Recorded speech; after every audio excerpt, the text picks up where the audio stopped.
Blog Talk Radio.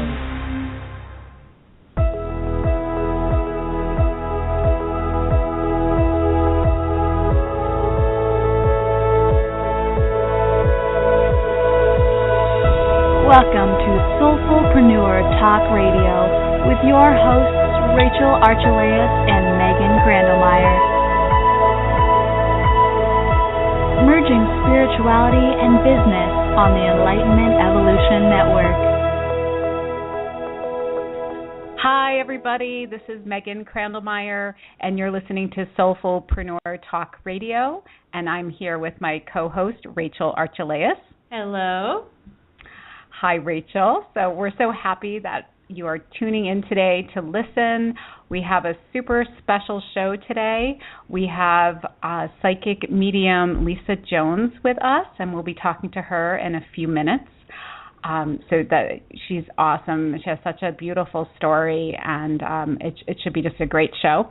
And if you would like to ask Lisa a question during the show, you can call us at 347-308-8788, and just press 1 on the keypad there, and that will raise your hand, and then we can see that you would like to ask a question. And also, we'll let you know that if you have an account with blogtalkradio.com, we open the chat window there, and so you can always chat with us and ask a question in there. And we welcome all your questions about your spiritual life, your business, or your life purpose journey. You can find us on our website, soulfullpreneur.com, and full has 2 L's. And we're also on Facebook at facebook.com/soulfullpreneur. And all of our shows are archived, so you can listen to past shows either from our website, or you can also find us on iTunes and YouTube. So I just wanted to also mention that we are part of the Enlightenment Evolution Network, and this network is for all things metaphysical. We have a fabulous team of hosts, and you can look on Facebook for Enlightenment Evolution Network, and they post lots of information about shows that are coming up during the week. And they also archive all of their shows on YouTube as well. So if you visit youtube.com/network enlightenment, you'll find all the shows there. But here is what is coming up this week on the Enlightenment Evolution Network. Wednesday nights at 9 p.m. we have the Enlightenment Evolution Hour with Rob Gauthier, and he's the creator of our network here, and he channels a being named Treb, and they take callers' questions, and they always have really interesting discussions. And you can learn more about Rob and Treb at trebchanneling.com. And Thursdays at 9 p.m. Eastern, we have Philip Malika's Consciousness Evolution Hour, and he talks about a really wide range of metaphysical topics from the perspective of the fifth dimension. And you can find Philip and the Consciousness Evolution 2.0 group on Facebook. And Philip also has a really great YouTube channel, so check him out there too. Friday nights at 9 p.m. Eastern, we have the Earth Experience with Kalina Angel, and she explores our soul's expansion through our human experiences on Earth. And on its new day, Saturday, at 1 p.m. Eastern, we have Victoria Vive Swang's Earth Sky People Radio, your bridge between heaven and earth, and she talks about living in oneness with one another, with Mother Earth, and with life beyond Earth. Saturday nights at midnight Eastern Time, we have a new show, Disclosure Now, with the Pied Piper and Texas Rebel. And that show covers all sorts of interesting topics such as conspiracy theories and government cover-ups and UFOs. So check that out if that's right up your alley. And Sundays at 4 p.m. Eastern, we have The Resonance Intention, hosted by Sol and Neil Gar. And Sunday afternoons at 2 p.m. Eastern, we have About Oneness with Karen Newman, and she focuses on celebrating the ongoing conscious awakening of our planet and our realization of oneness and unconditional love. And Mondays at 10:30 p.m. Eastern, we have Heart to Heart Talk Radio with Daniel Scranton, and what a show that is. He's got great guests. They talk about the shift, ETs, global events, channeling, energy work, toning, and sound healing. Basically everything about living in a high-frequency world and life. So call him and get in on the discussion. Daniel is a channel, a Reiki master, and a sound healer. Fabulous. And just to remind our listeners that any opinions expressed on Soulfullpreneur Radio by the hosts, us, or our guests does not necessarily reflect the opinion of the Enlightenment Evolution Network. True that, Megan. We can just say whatever we want. So I'm so excited that we're going to talk with Lisa Jones today. Yeah, me too. She has written a beautiful book called The Art of Living Happy After the Loss of a Loved One. And I've met Lisa several times in person, and I saw her do a large show at the Ridgefield Playhouse here in Connecticut. And what is neat about that is it was a couple of years ago now, and it was on the early side of my spiritual journey, and it was kind of neat because certainly as I started to talk a little bit about I was experiencing and how I was growing spiritually, new friends came into my life, and so someone invited me to go and see Lisa's event at the Ridgefield Playhouse. And so I remember I was in kind of a funky place at that time, feeling a little lost, having been more of an analytical person my whole life, and then suddenly this spiritual side of me was opening up, and it was unexpected. So I remember, going and sitting in the audience, and Lisa talked for a while, and then she opened it up for people to ask a question, and I swear it was like somebody was sitting next to me and just pulled my arm straight up. And I'm, not that type of person to get up in front of 500 people and ask a question, but there I was with my arm straight up, and of course I was the first person that they came to with the microphone, and they're having a little trouble with the microphone, and Lisa said, why don't you just come up on stage? So there I was, on stage, the first person that was going to speak with her, and I'm in front of everybody, and I told the whole world that I felt kind of stuck, and I was on this journey, and she gave me a beautiful reading and pulled some cards. So that's how I met the fabulous Lisa Jones, is by getting up in front of hundreds of people with her. So I just thought I'd share that with everyone. I love that. And look you're not stuck anymore.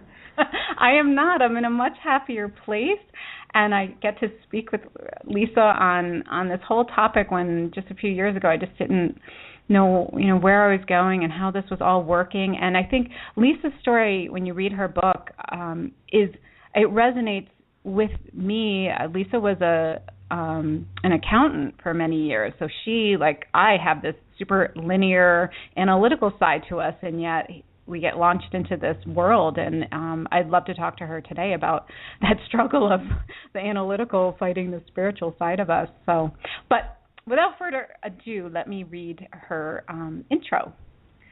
So Lisa is known as the connection to clarity for the transformation that she has provided for so many.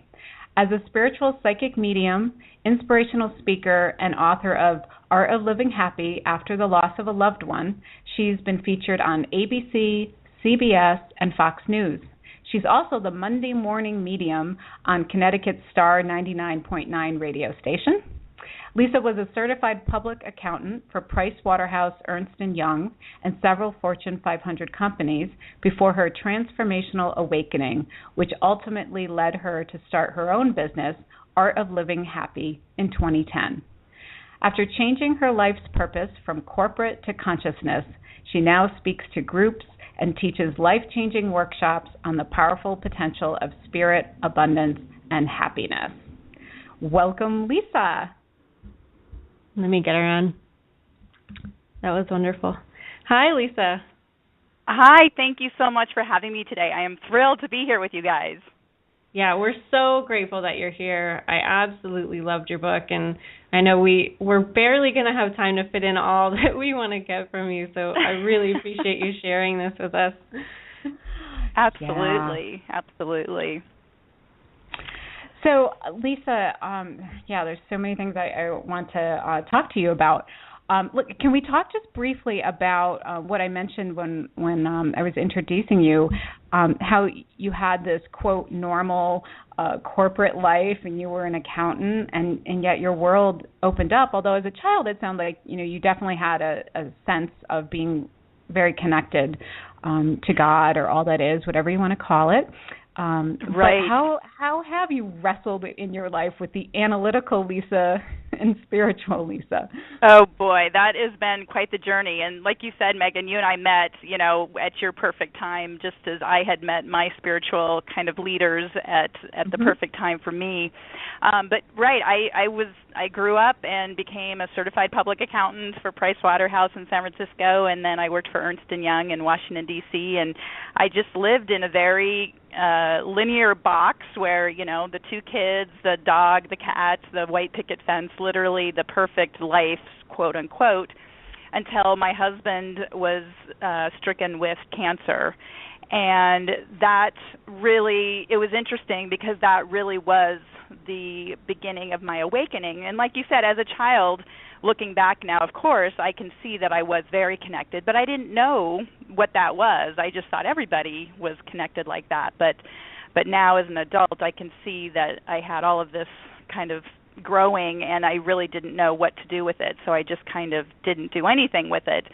But once he was diagnosed, I actually went for a massage, and I started crying on the table, and the massage therapist said, what's wrong? And I said, oh, my husband's just been diagnosed with cancer, and I just don't know what to do. And she said, well, are you talking to your angels about this? And I thought, stop touching me and let me out of this room, because I had no idea what she was talking about. Again, I was raised very religiously, but angels weren't a part of my Lutheran upbringing, and so I really was quite shocked that she said that. But I was being the polite girl that I was. I just laid there, just probably in a very stiff position going, oh my God, just let her stop talking and, let me move on. But she also talked about how she would talk to her angels about everything, including getting parking places and, helping her, speed to wherever she was going. She'd cloak her car and, all this stuff. And I thought she was crazy. But then after the massage, I went into town, and in our little town, it's very difficult to get parking places. So I'm like, all right, I'm going to give this a shot. And I said, okay, angels, if you're for real, I want a parking spot right in the front row of this store I'm going to. And sure enough, bang, there was the parking spot. So that literally was the spark that kind of opened this whole new world for me. And it's been a struggle. I mean, even after he died, and I was still working in the accounting. I was at a hedge fund. It got harder and harder there, and my angels kept saying, you've got to get out of here. And so they literally practically kicked me out.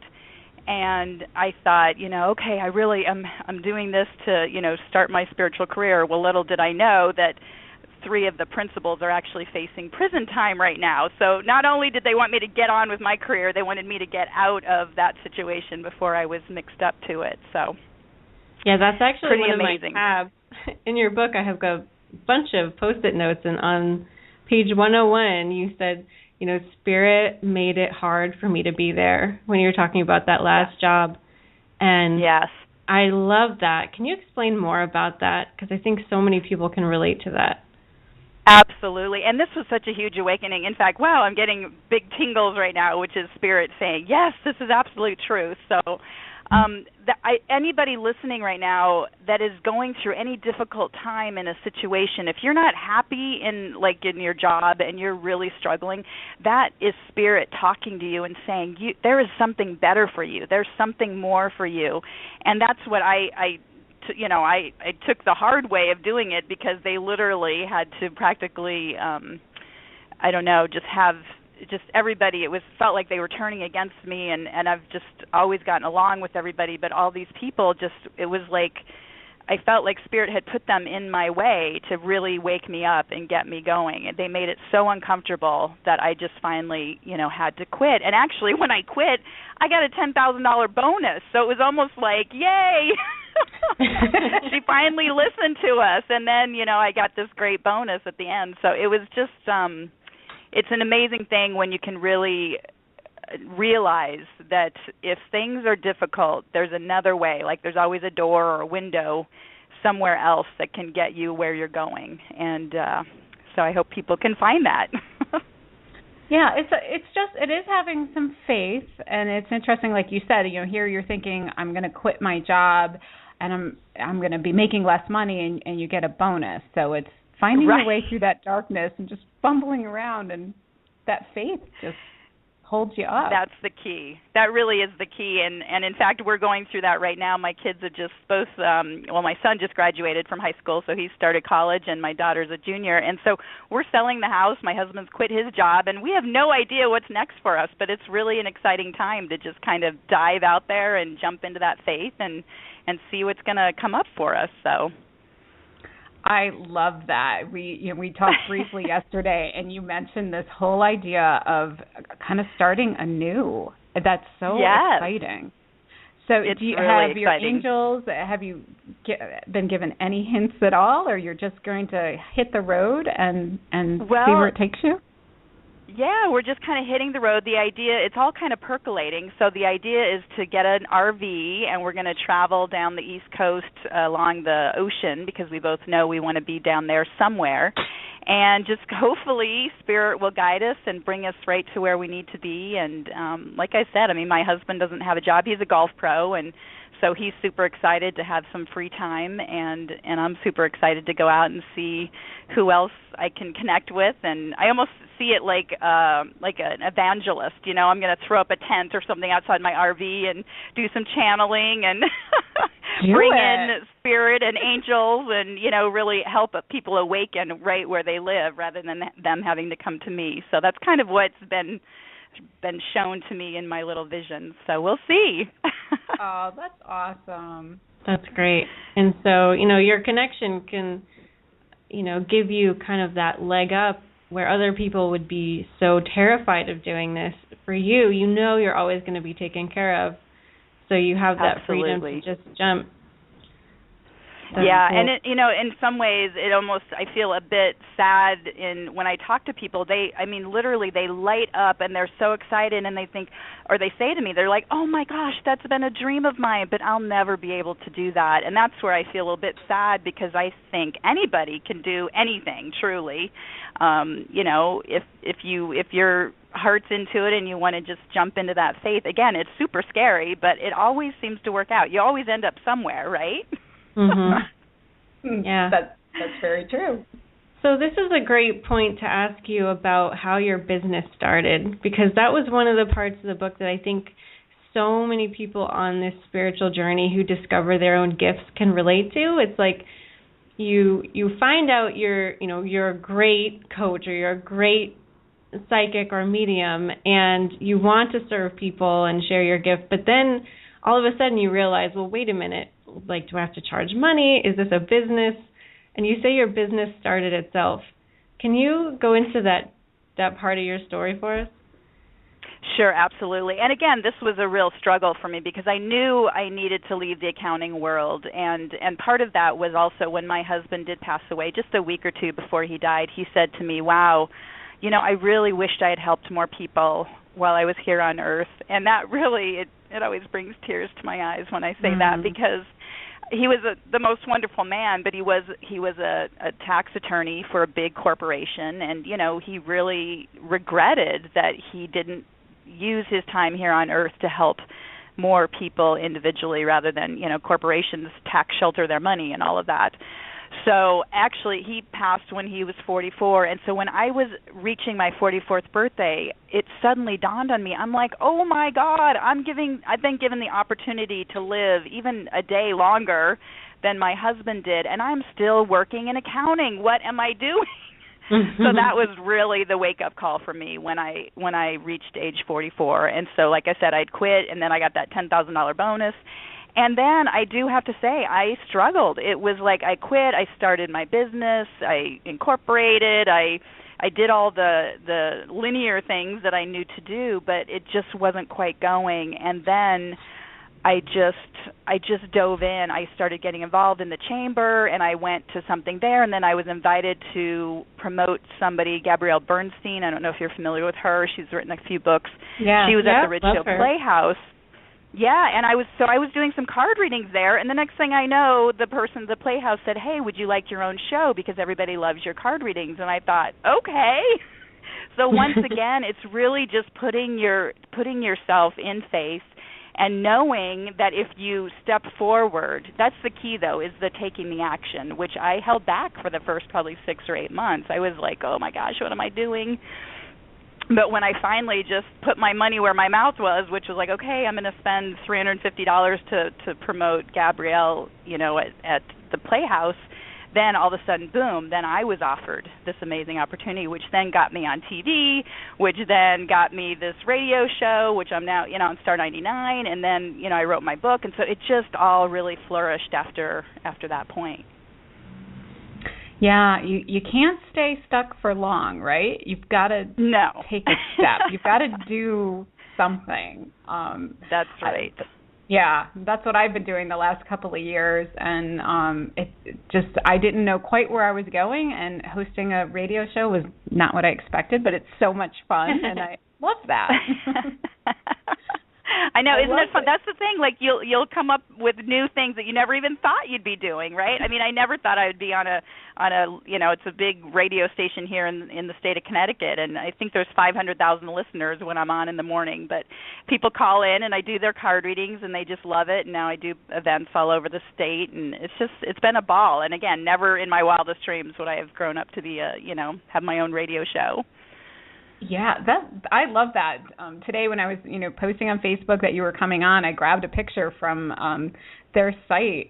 How did you hook up with Star 99? I love them. I listen to that. I know. Aren't they great? Oh, my gosh. Anna and Big Jim are so much fun. Well, again, it was all through that Playhouse connection. I mean, it's so funny. Like, you can just go back and see kind of the spokes on the wheel, So I was at the Playhouse, and the first year I did it, I don't think they promoted me on the radio, but the second year when 500 people came to my event, they had me go to the radio station, I think twice, to promote it, and I just got to be super good friends with Anna, and so then my business manager called her and said, "Hey, do you want to have her come on again?" And they said, "Oh, yeah, we love her." So that's the other part. Once again, it's that taking that next step. They had me on because of the Playhouse, but then we took it the next step and called and, suggested that I come on, and so it just kind of evolved into, an ongoing event, so...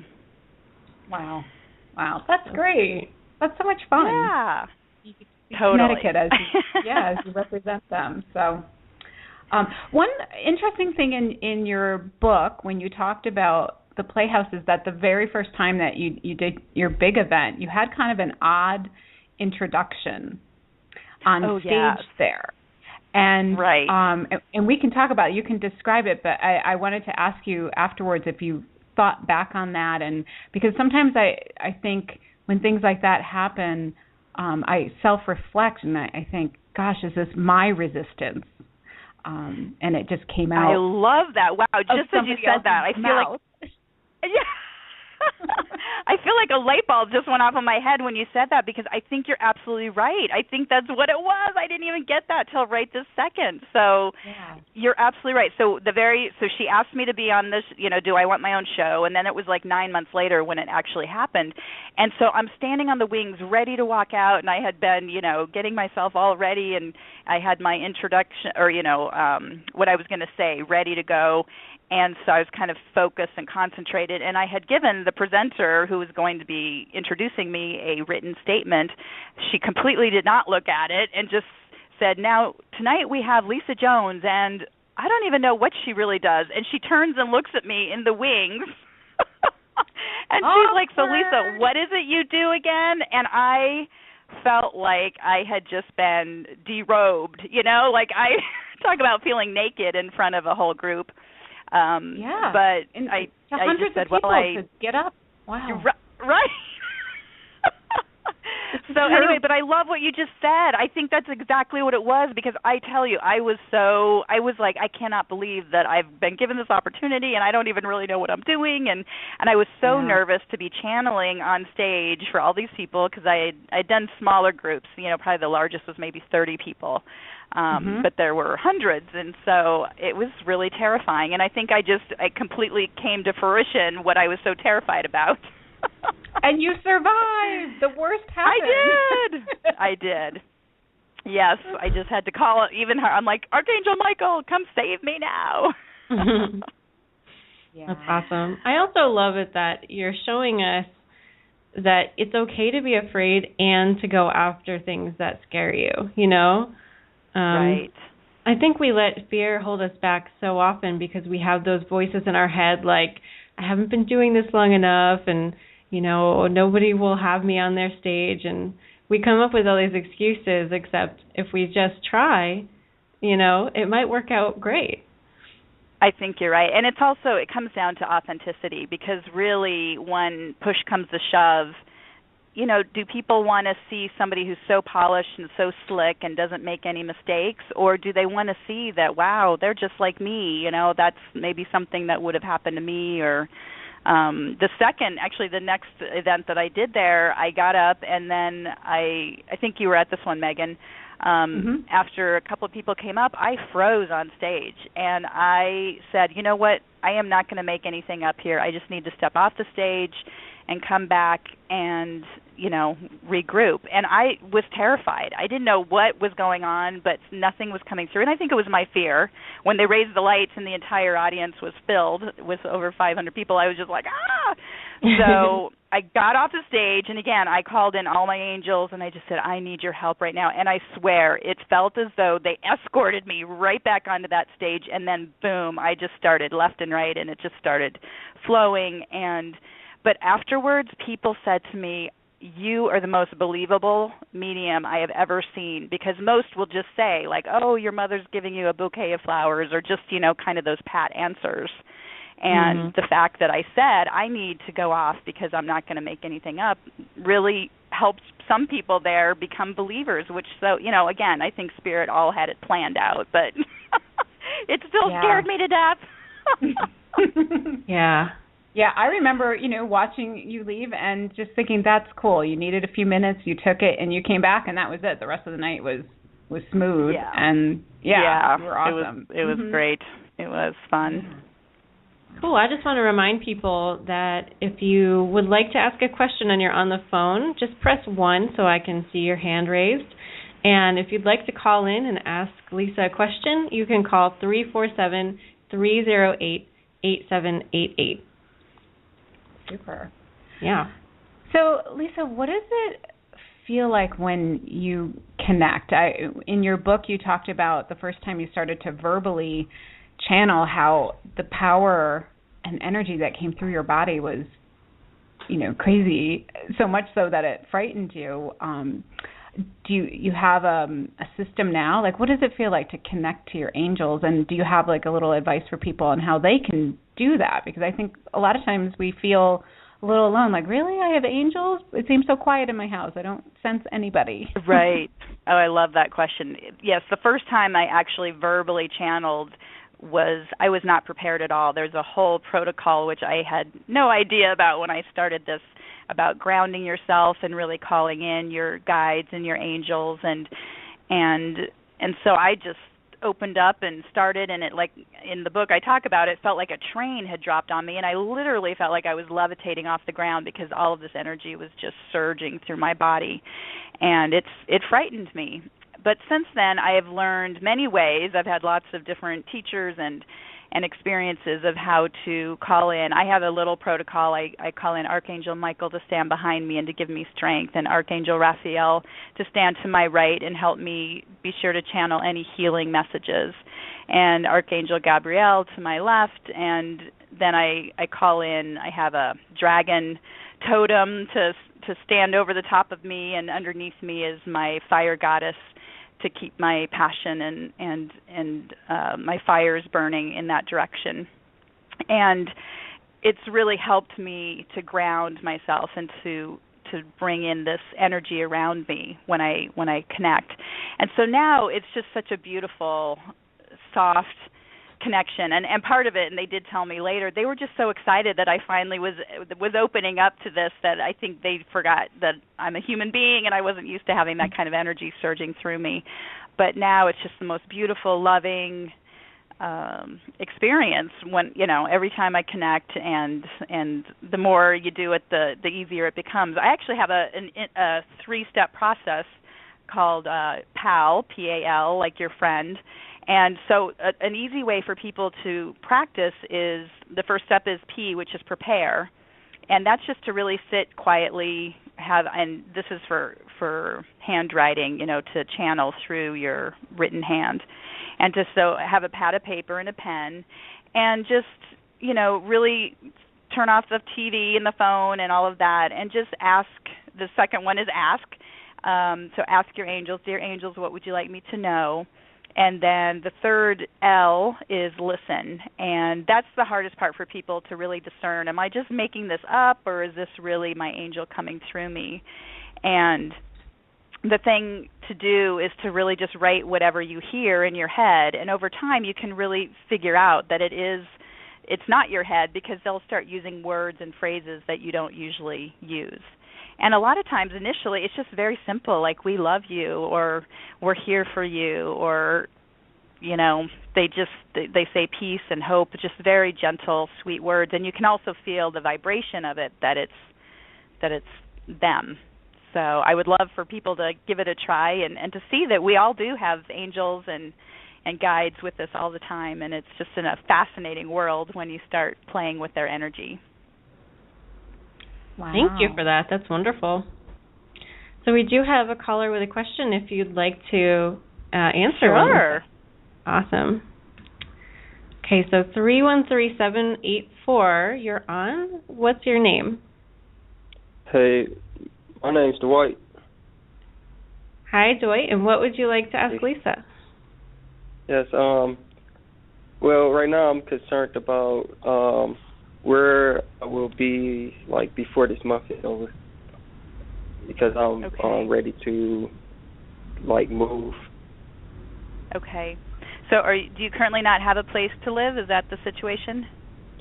Oh, no, I'm going to leave I believe I'm going to leave.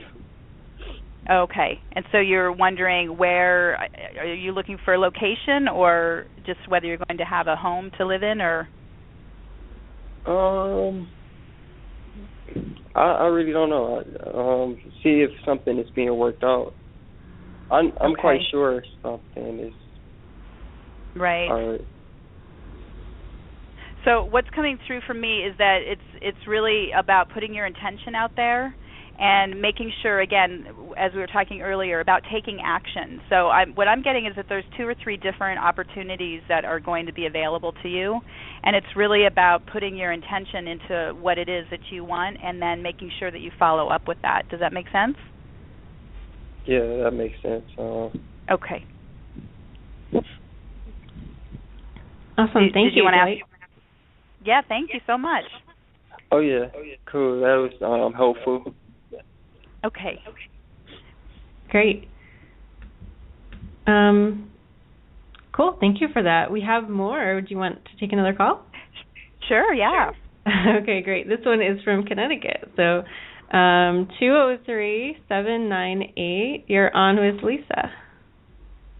Hi, Lisa. This is one of your biggest fans, Barbara Reddy calling. How are you? I'm good. How are you, Barbara? I'm doing well, Lisa, and our family is well, and our daughter is doing great. As you know, she lost her husband, and we've now passed the first-year anniversary, and I have to say all is shaking out and going just wonderfully, because we've just learned to do a lot more listening, thanks to you and other people who have given us those great messages. I have some, just a small concern. I'm looking for, I have to have some upcoming surgery as a personal trainer. I've done some damage, serious damage to a muscle. And I'm just looking for prayers of perhaps how you would call in the people who you would say you want to give you the confidence and the courage. Doctors are confident that they can fix my hamstring, which is very badly damaged, but I'm fearful. I'm feeling more fear because of my career and all of these things, and I just know that in our day-to-day life, the fear is such an enemy, and I'm just trying to tap into that confident, secure love that I know will carry me through not just the surgery, but it's a very, very long recovery. As a personal trainer, it's difficult to say I'm signing up for this and taking 3 or 4 months away from my job, but I know it's necessary to heal. So it's just been sort of a fearful time for me, and I know that I've been very distracted this past year with my daughter's life, and I probably let things go further than I should have. And now I feel like the message is it's time to slow down and take stock and regroup within myself. I believe there's some messages here. Absolutely, and you're getting them loud and clear. I feel like you're channeling right about what I was going to say, but absolutely call in Archangel Raphael. He's the angel of healing, and really focus a lot, work with him, and ask him to surround you and to help with the healing.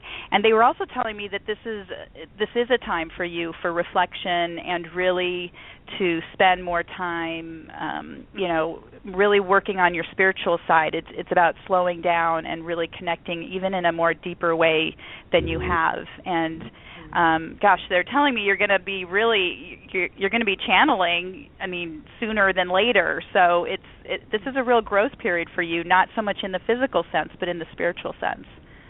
So it's an exciting time, and to really embrace it rather than to fear it.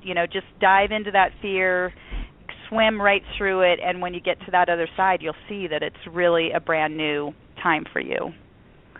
Well, thanks, Lisa. I've been thinking of doing some things, A Course in Miracles, or trying to get something set up for myself so that when I'm post-operatively home recovering, I've thought, I could really give this soul focus, and I guess I haven't felt the opportunity to do that in a long time. And I'm pulling in so many different things to work on, though, and now I just need to not be all over the place and just maybe ask for some help in determining, calling in my spirit guides and asking them to help me choose which things to really focus on. But I have sort of felt like it's more of a message of physical, and I have been circulating the message.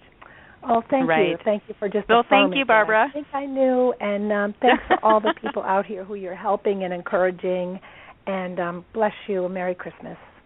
Thank you. Merry Christmas. Okay. Thanks for calling. Yeah, thank you. Wow. Yeah, I felt like she was definitely connected and channeling her own advice, which was beautiful. Yes, right?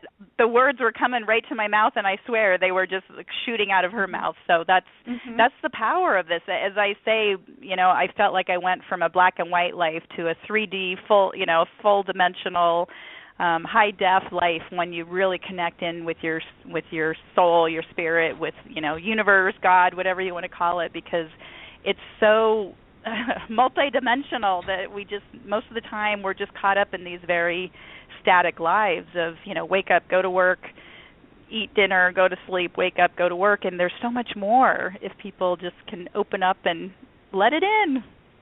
Yeah, that's the challenge sometimes, to become self-aware that you're doing that you're living almost like a robot kind of life. Right. And usually, something happens, right, to shake you up, as you know. That's it. That's exactly traumatic. Right. And so, and that's why when quote unquote bad things happen to people, it's really an opportunity if people can embrace that as looking at as really a growth period for why they're here. And yes, we all want to have that magical life, but truly, I think life would be kind of boring if we didn't have some things to change it up. And I don't know what's going on. I don't know. You clicked. Maybe the angels are calling in for us. That must be it. The angels are calling. Yeah. One thing I wanted to share with our listeners and talk a little bit about is the what I guess I'll call the shared death experience you had with your husband. And I'm one that when my journey started, for me, one of the things I realized I had to tackle right away was a fear of death, which I've had since I was a young child. And so I found actually a beautiful book, and we're having the author on in February, a book called The Last Frontier by Julia Sante. And that book was really helpful to me. She's also a medium, but she's worked in academia her whole life and scholar, so she kind of kept the medium side to herself a secret, and because the two don't necessarily mix so well. But yeah, so this fear of death that I've dealt with my whole life led me to lots of books on near-death experiences, which I'm always fascinated to read about. But your experience with your husband was so beautiful to me, and I know that shared death experiences are being documented more and more, but did you want to share a little bit about what happened at the time of your husband's passing? If it's not too difficult, because I know. Oh, no, and I love to share it because that was definitely the turning point for me. I don't know what's happening here. Well, we'll just keep going. Yep. The do you want me to try calling back in? Sure, if you'd like. Okay, let me try. I don't know if it's my phone or what. Let me just see if it's going to stop, because I think with all the rain that we're having in Connecticut, my landline gets a bit weird in this weather. Yeah, you're sounding okay now. Okay, yeah, it definitely sounds better now. Yeah, I think it is the angels. I think we're getting some.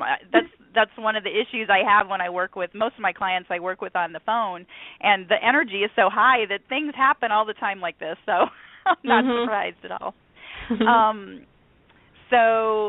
So when my husband passed, it was the last few days, and he had just suddenly got quite worse. So we called in hospice, and it was the first day they had come in, and they said, he actually looks pretty good, and it probably is going to be 2 or 3 weeks, which was quite shocking to me because he had taken such a turn in that day or two. And fortunately for me, his best friend flew in from Seattle, and his brother came down from New Hampshire, and so it was the first time I wasn't alone with him in the house and the 2 children who were 8 and 10.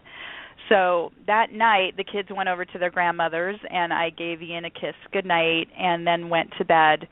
And I wrote to the angels and just said, please help us and give Ian peace and help me. And obviously there's no way out of this, so just please help us. And the next thing I knew, I was in heaven, for lack of a better term. I mean, people say, well, were you dreaming or this or that? But it was something I've never felt before when I've dreamt, and I dream a lot. But I truly felt I was in another dimension, and it was the most beautiful, loving, warm experience. It was just filled with light and love, and everything was gold, and there were banners flying, and there was an announcement saying, the Grand Mystery in Sharp is about to arrive, and all these angels were just coming together, and it reminded me almost of a potluck. Everybody was bringing gifts and just this huge bounty of coming together and welcoming. They were coming to a spot where these giant doors were. And so just as the doors were about to open, and the anticipation was just staggering, all of a sudden, knock, knock, knock, knock, knock. My brother-in-law knocked on my daughter's door where I was sleeping, and he said, Lisa, wake up, Ian just took his last breath. And I was ripped out of, I was there, and then just as he was about to walk in, I was awake, and all I could feel was joy, knowing and seeing where he was going to go. And it just absolutely, as I said, it was the transformational point in all of this work I had been doing, because I had been channeling angels up to that point, but I don't know if I fully believed everything that was happening. But that night I knew that there's somewhere else that we go after we pass, and that he was going to be okay, because, again, being raised very religiously, I thought he was frankly going to go to hell because he hadn't been baptized. And so I was frantic about that in the last few months of his life, and he didn't care. He's like, I don't want to be baptized. Stop talking to me about this. And so I was really quite, talk about fearful, terrified that for his soul. And so then they came and took his body, and so that morning I had to go tell the children, and that was by far the most difficult experience. But as I was blow drying my hair, suddenly Ian's voice was right in my ear, and he said, oh my God, Lisa, I love you, but it is so awesome here. And I knew where he was. I knew that he had gone to that awesome place that I had gotten to get a sneak preview of. And so when I started sharing the story with people, somebody said to me, well, that's a shared death experience. I'd never heard that term before. But since then, I've learned that this can happen, that when a loved one dies, that some people, either transition and see where they're going or have a very similar experience. So it was very powerful. Wow. It's such an amazing experience that you had, and I hope that it gives comfort to people who perhaps are caring for someone so ill, and right. Even if that doesn't happen to somebody else, right. Just the beauty of what's next is so comforting. Yeah, wow. Do you feel like that helped you in the grieving process, having that, knowing that he was okay? Oh, absolutely. I think it completely shifted. Part of it is his death or his illness was 7 years, and so I think I prepared quite a bit while he was ill. However, he did not face his death at all. I mean, up until maybe a night or two before he died, I mean, he just kept saying, "I'm going to go to work tomorrow," and I just would look at him and think, "What is wrong with you? like when are you going to get this?" But at the same time, he didn't want to give up hope, and fortunately, we did have just the most amazing conversation. I think it was 2 nights before he died, and he said, "Listen, I want you to get married. I want you to, just have a beautiful life." So that was really important too, was to have that, to have that conversation. And that is actually now what sometimes I get to share with people if they didn't have that conversation before they lost their loved one. I'm able to channel that for them and have a conversation, to connect them with their loved one. And that is probably the most powerful work that I do. And, and it's why I do what I do. So yeah, it's amazing. Yeah, to have the other person almost give you permission to keep going, right? Because we all have a certain amount of time here, and it's not meant to just grieve the entire time. No. And again, I like to say that everybody has their own experience in grieving, but I decided I really wanted to live life, because I do know some people just get stuck, and they kind of like that comfort of kind of being where they were and wanting what they had. But for me, that's not the way I wanted to do that. I went to a group where they talk to kids that have lost a loved one, and then the parents have a get-together. And when I walked in and we all introduced ourselves, there were people that were going weekly for 5 years. They had been going, and I thought, I don't want to ever come back here. Like, I didn't want to be sitting there in 5 years and just continue to talk about what was. I really wanted to be living. So that's the journey that I took. Wow. Do you still sense Ian's around? Oh, absolutely. It's so fun because just his symbol or sign to us is a dragonfly, and so we will be out in the craziest places, and suddenly a dragonfly will just come and zip around my son's head or my daughter's, and just really unexpected times and places. And so we know that he's with us in that way, with the sign, and also I can channel with him anytime I want, and he'll just give me messages either in my dreams, or if I want to, he'll write me a letter and tell me how the kids are doing and how proud he is. So it's so special. Wow. It really is. Wow, that's beautiful that your friendship continues. That's great. Yeah. Well, and I know that he helped me pick out my second husband too. So I know it was he and another friend of ours who had passed away, and then my current husband's father, who had died just a couple weeks before my husband. And I know they were up in heaven, and they were shuffling things around so that David and I would cross paths. And so I'm so grateful. Talk about a match made in heaven, right? Oh, yeah. One of the most profound things I got out of your book is that you really chose not to care what other people would think of you as you were recreating your life after your husband died. You weren't necessarily doing things the way other people would have you do it. Like, you weren't grieving for a certain amount of time. You weren't waiting, to find another mate for, 7 years or whatever. Can you talk about the courage that took and just how you came to that decision?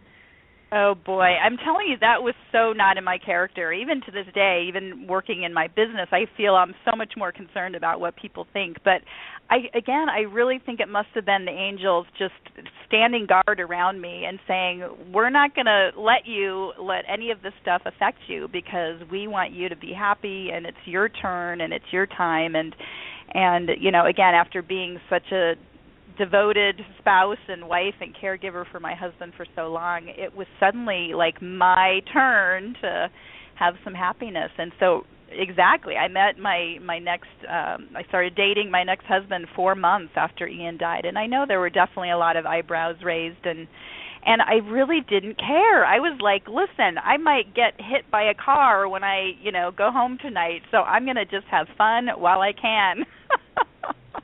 Exactly. And I have to say, it worked out great, because truly at the end of the night when you go home, and those people that are maybe judging you, I mean, do you really think they're thinking about you or caring whether you're happy or sad or what's going on? I probably don't think so. So, you might be judged in the moment and feel judged, but at the end of the night when you're home and you're happy, that's all that counts. So I think that's so very true. I feel that same way, that we give so much thought to, what is somebody else really going to think if I do this or that?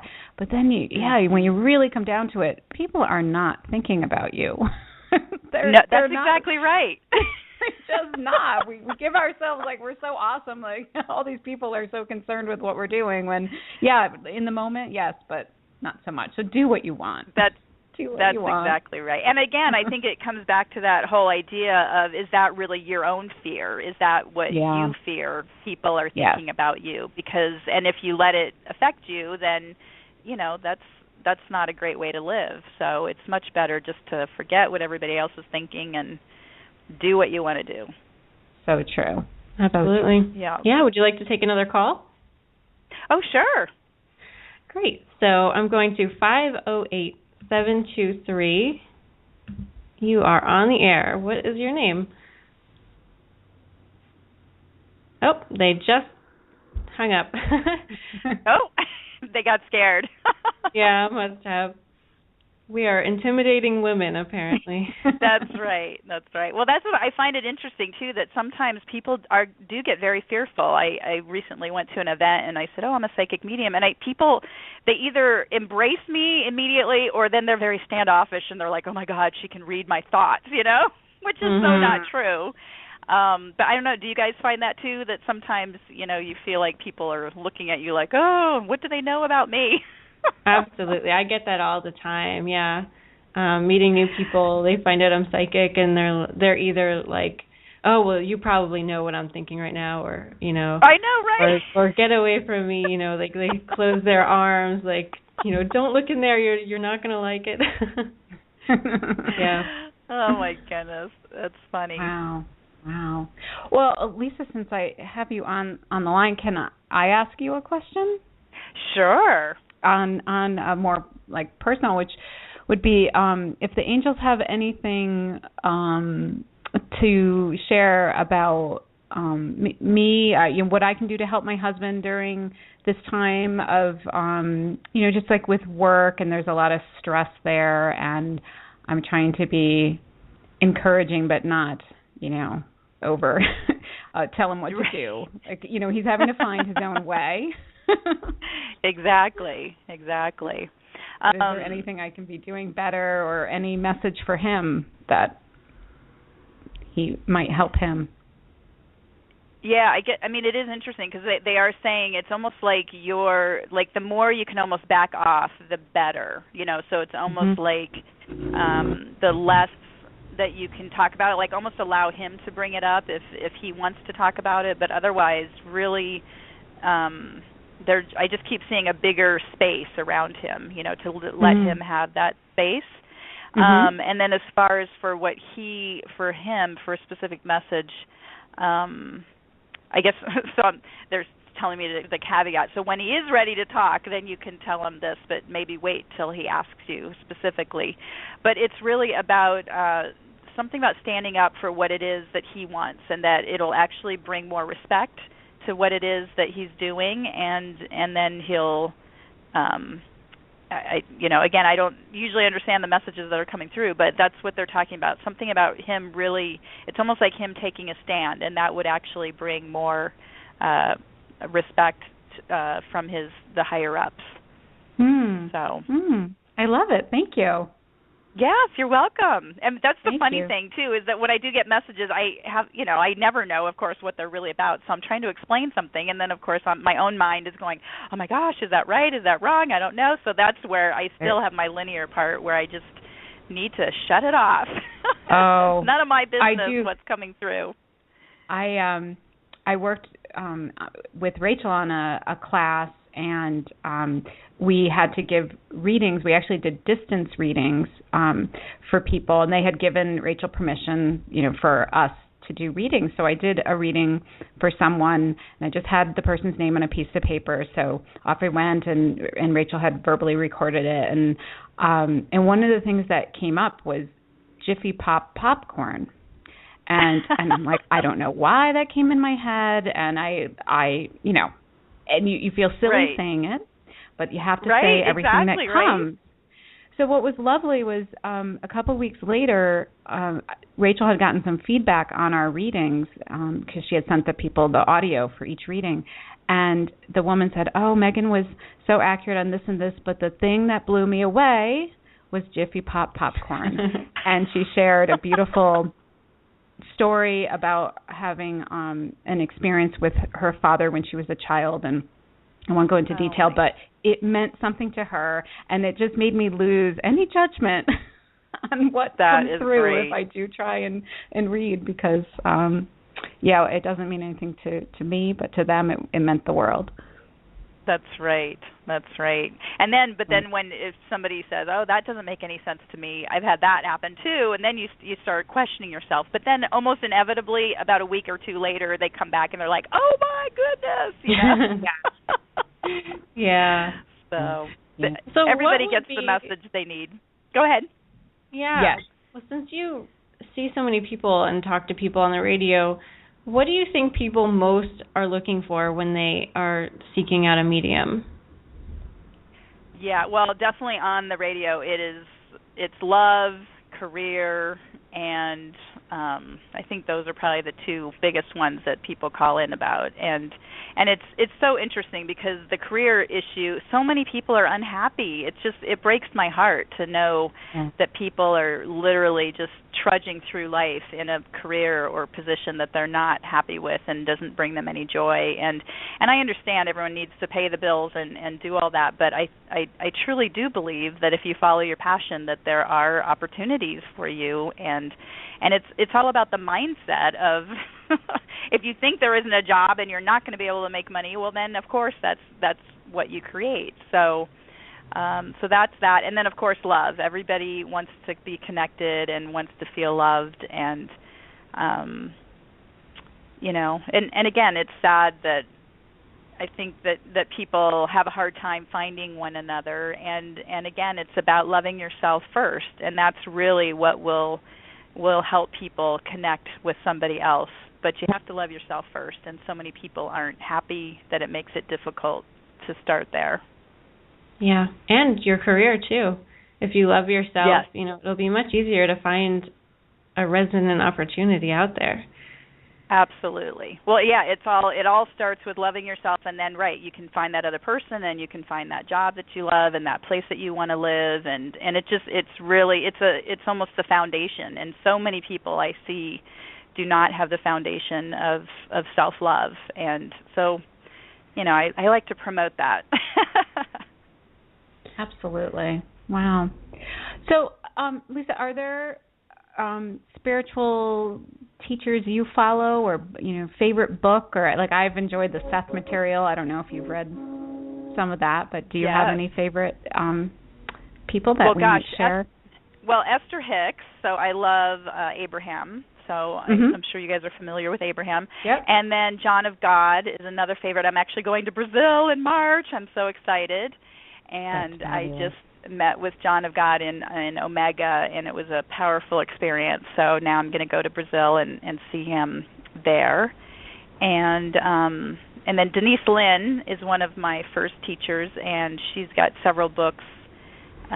Soul Coaching is a really great book, and people she has a 28-day program that you can read in the book that really helps you clear. I was thinking about it this morning. It's almost like clearing your clutter, in your spiritual life. And I think that's a lot of people's issues, is that they're so cluttered with all this stuff they don't want that, they to spend a little time focusing on what they do want is really, really helpful. Yeah.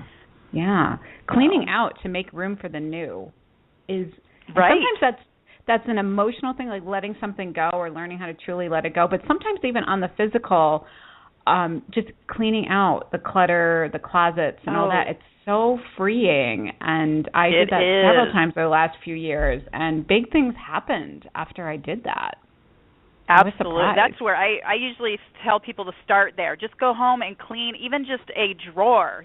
Start with a drawer, and you'll see the energy start shifting, because it's amazing how, energy is so interconnected that when you do have the clutter in the house, it's cluttering your mind, it's cluttering your space. So once you start moving stuff, everything starts shifting. Yep, for sure. So fabulous. I love that. Yeah. Well, I'm so intrigued. I wouldn't want to let you off the phone if I didn't ask you a question. That's right. So you were so gracious enough to send me your book, and I absolutely loved it. And in the beginning, you wrote that I'm blessed with knowing my power. And I thought that was so wonderful, and it gave me such, it felt like a hug. Can you tell me a bit about what that means? Absolutely. Well, first, know that was directly from the angels. Gosh, I'm getting all teary-eyed just even thinking about what I wrote, because, again, when I write the beginning or write into the book, I just channel directly from the angels. And so they just want you to know that you are so powerful, and you are just I'm just gonna start talking from them directly. But you're so powerful, and we are so happy that you are truly sharing your love with others, and your joy and your passion, and you're just helping people open up in ways that they never knew that they even had available to them. And they just want to congratulate you. It's like there's like a receiving line of angels, and they just want you to go down and shake each of their hands.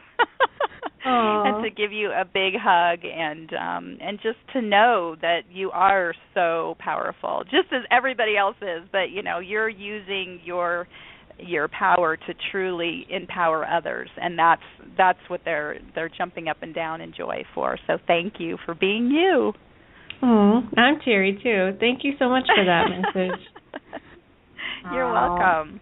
And I think everybody knows I'm one of Rachel's biggest fans. I'm so lucky to work with her on this, but I worked with her privately for quite a while, and she helped me so much. So I just love that she helped. That's great. Yeah, she helps so many. Wonderful. Thanks. Yes, everyone here does. Megan, Lisa, we're in the business of, sharing the angels, sharing the beautiful world of love that we all really live in. Absolutely.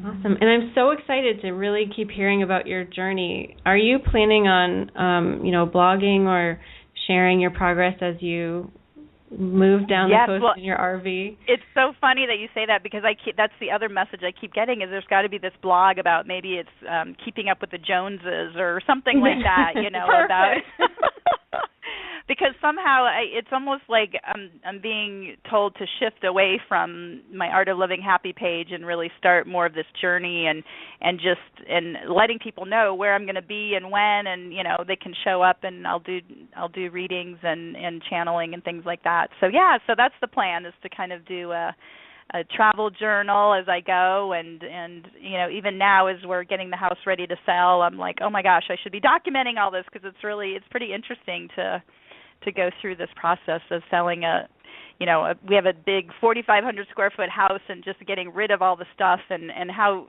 tearful it is to go through it, and yet necessary to scale down to a much smaller house and or RV. Yeah. Wow, that's a big task. Talk about raising your vibration by cleaning out. Yeah, no kidding. Yeah. Awesome.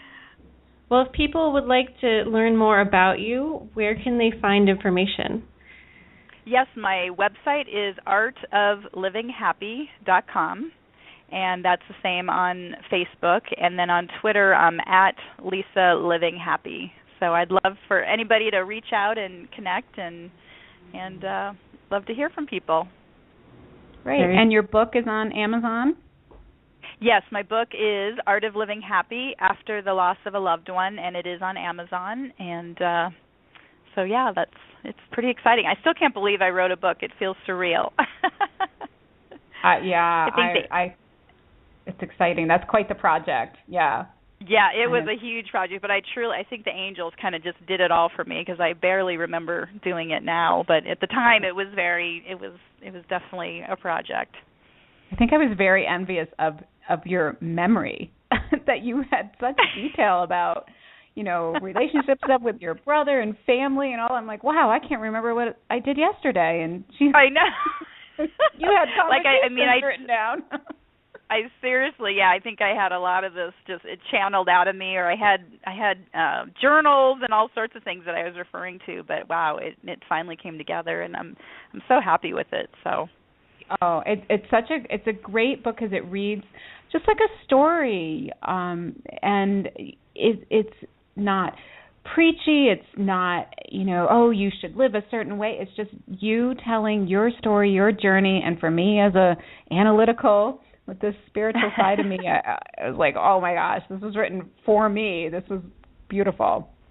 Oh, well, thanks. I know one of my friends that read it said, it felt like you were sitting in my living room and we were having a conversation. And I thought, my gosh, that's like the best compliment I could have gotten. So yeah, I agree. And there's actually at the back of my book that you were asking about books and things I love. Even if you go on Amazon and just look at the back, I think I have 3 or 4 pages of my favorite books and some people that have helped me, like my book coach and some of the other people that have helped me along my journey. So feel free to dive in. Anybody that wants to find some resources, you can view those right there on Amazon. So. Oh, great. Yeah. Well, this has been great. Of course, it feels like 20 minutes and then over an hour. I know. I'm like, wait, are we done now? We just got started. No, I'm kidding. So, well, thank you so much for your time today and sharing your story, and we wish you the best on this new adventure, which I'm so envious of, and I may be a year or 2 behind you. So watch for my RV. Well, yeah, keep me posted where you are, and we'll hook up at a different, campsite or something. That's right. Yeah. So, thank you for having me. You guys are awesome. I love your work, and it's just such a blessing to have been invited to be a guest on your show. Thank you. Well, you're welcome. Thank you so much for being here, and thank you for taking calls. And we're so excited to keep up with you and to watch your journey unfold. Awesome. Thanks so much. You guys have a great day. You thank too. you. Bye. Bye. Oh, okay, Megan. Well. Isn't she awesome? What a great guest. Yeah, so much for so many people, whether you're in a job you don't like, or your gifts are awakening and you're a little scared, or if you have lost a loved one, Lisa really has, she has so much to relate to for everybody, Yes, very relatable. One thing we didn't really talk about today in her book, she talked about how when you do open up and that sometimes some friends go and new friends come in, and she had to have some friendships come to an end, and that's a hard part of awakening. But it does make room for new people that are more supportive. So, make sure you're looking around and that you're surrounded by people that are lifting you up and not trying to keep you the same. Definitely. Yep, and it often just happens naturally as well. It does. So listen to yourself. I think that's the overall message. Listen to your intuition and your instincts, and you'll be guided in the right direction every time. Absolutely. So read her book, Art of Living Happy After the Loss of a Loved One. It's definitely worth the read. It's a very good book. Yeah. So another episode. Another one down, and so we have one more for 2014, and then we take a little break and come back in the new year. Yep, with amazing guests. Again, we have Julia Asante in February for the book club show. We have Sonia Choquette penciled in, so we're very excited about that as well, and more to come. Yeah, so if you are wanting to read the next book for book club in February, and maybe you have some time off over Christmas break, if you go onto Amazon and just look for The Last Frontier by Julia Asante, that's going to be the book that we'll talk about in February, and it's fabulous. It maybe sounds dark. It's kind of all about death, but it's from interesting point of view, and she's very researched on different cultures and how they approach death, and then she talks about her mediumship work, and it's a lovely book, and we'll talk more about it in 2015. Yeah, awesome. Can't wait. So we are part of a network. It's called the Enlightenment Evolution Network here on Blog Talk, and we have lots of shows coming up this week that you definitely don't want to miss. Tomorrow night's show is called the Enlightenment Evolution Hour with Rob Gauthier. It's at 9 p.m. Eastern, and he channels a being called Treb who takes your questions, and you can find out more at trebchanneling.com. Thursday nights at 9 p.m., we have Philip Malika's Consciousness Evolution Hour, and he discusses a wide range of metaphysical topics from the perspective of the fifth dimension, and you can find him on Facebook on his Consciousness Evolution 2.0 group. And Friday night at 9 p.m. Eastern is the Earth Experience with Kalina Angel, where she explores our soul's expansion through our human experiences on Earth. Saturdays at 1 p.m. Eastern, we have Victoria Vives Wong, and she hosts Earth Sky People Radio, your bridge between heaven and earth. Saturday night at midnight Eastern is the new show Disclosure Now with the Pied Piper and co-host Texas Rebel. And then Sundays at 4 p.m. Eastern, we have the Resonance Intention hosted by Soul and Neil Gower. And Sundays at 2 p.m. Eastern is About Oneness with Karen Newman, where she talks about celebrating the ongoing conscious awakening of our planet and our realization of oneness and unconditional love. And Mondays at 10:30 p.m. Eastern, we have Heart to Heart Talk Radio with Daniel Scranton, broadcasting live from beautiful Hawaii. And he is a channel that talks about the shift and ETs, global events, energy work, and sound healing. Yep. Wonderful stuff. And if you want to learn more about, getting out of that job that you hate and starting your own thing, expressing your gifts, go to our website and click on the Soul-Centered Business Bootcamp banner on Soulfullpreneur.com. You can really learn how, what steps to take to make your own career happen. And, of course, Megan is a website maker extraordinaire. So if you need help in that department, just go to starboarddigital.com. And thank you for joining us. We really love sharing these shows with you. Thanks for calling in, for listening, for being in the chat with us. We could not do this without you, and we send you tons and tons of love. Have a great day, everyone. Thank you. Bye.